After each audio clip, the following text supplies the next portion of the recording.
show your love and appreciation to someone, but then just feel disconnected and frustrated. The problem might not be you or your lack of care or love for that person, but maybe it's in the what and how you are expressing your love. Enter the 5 love languages. Today, I would love to show you some different ways of expressing your care and love for the people you love in your life. Hello, my name is An, and if we have not met, I am a certified life and parenting coach, and I help clients with career advancement, relationship issues, communications issues, self-confidence improvement, and obviously positive parenting skills and tools. So today, let's dive into the 5 love languages. What are they? How do you know which are your main love languages? And more importantly, how do you receive and expressing love in the way that's most constructive and loving? The 5 love languages is a very helpful and popular framework for people to understand about themselves and their significant others. How do you express love? The 5 love languages are: first is words of affirmations.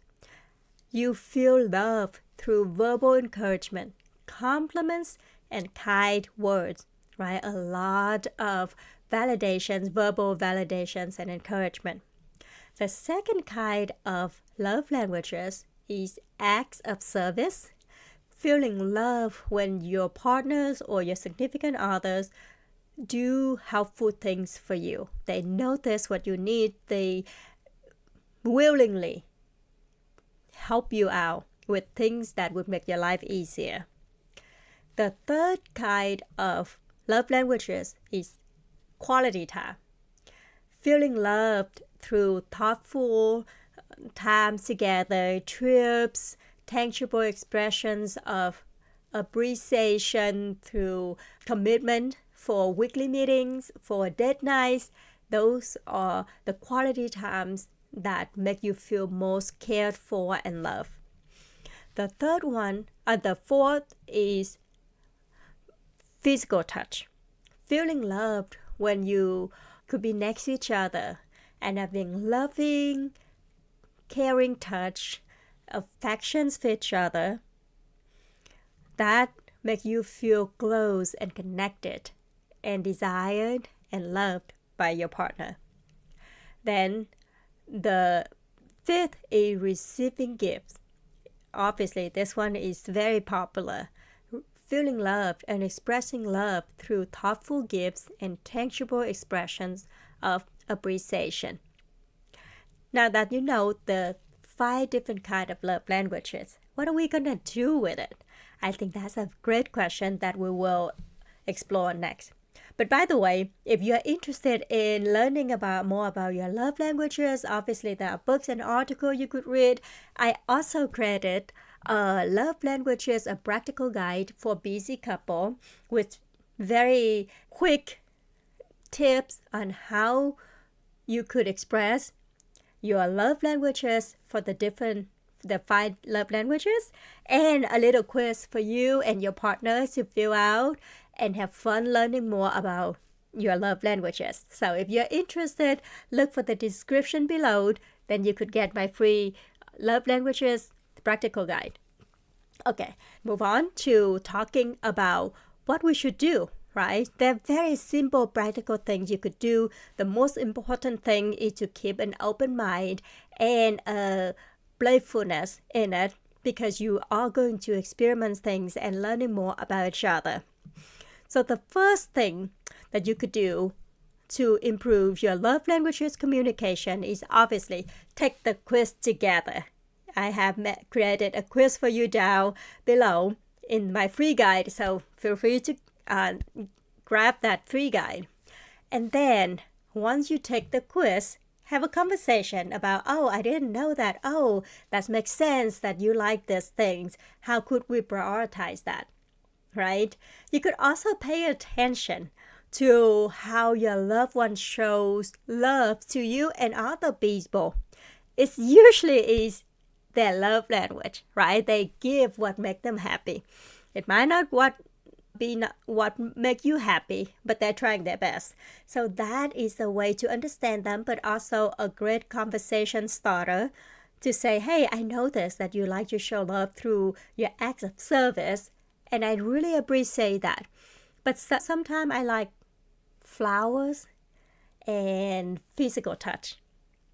Great way to keep connected and learning by each other. And then obviously ask questions. Ask questions about what makes them feel most appreciated, because as we go through different seasons of our life, what we want and need might be different. Romance and flowers and physical touch could be very important when you first maybe falling in love with each other, but when you're raising young children, then acts of service and words of affirmation may become more important for you, right? So at different seasons of your life, allow yourself to change. The most important thing is to stay connected to each other and have open conversations about it. And then the fun could also be in experimenting. Try different things, right? Try different way of expressing love, but also try to appreciate different ways of receiving love. And observe your own response, observe their response to see if that's something that we could change, if that's something that they clearly don't want or need, right? Again, this is to be done in spirits of playfulness and getting to know each other. Then the last thing that you could do is to practice it often, right? A lot of these relationship skills is just like a muscle. It's your emotional muscle. The more you use it, the easier it gets, the better you get at it, and the more other people have a chance to get used to it. So practice it often. Love languages are not just for romantic relationships.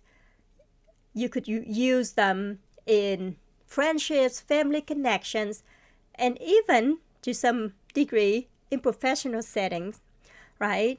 But the most fun place, maybe an important place to start, is in your significant relationships, right? If you and your partner are feeling a little disconnected, keep having misunderstanding over holidays, presents, and what it's meant to feel loved and appreciated, maybe this is a conversation to have a conversation about the love languages and refresh your knowledge, your love map about each other. There you go. So you know what are the love languages. And like I said, in the free guide down below, I have created a practical guide for you with 10 different ideas for each of the love languages. If you don't even know where to start with these things, at least this guide would be a great conversation starter, so you could start having this conversation with your partner. This week's action step is to identify the love language of one important person in your life and make an effort to speak it, right? Just like how we're learning a new language, have the courage to try it out and to practice it often, to reflect on what you want and need and communicate it to your partners too. Okay? Good luck with this. Give it a try.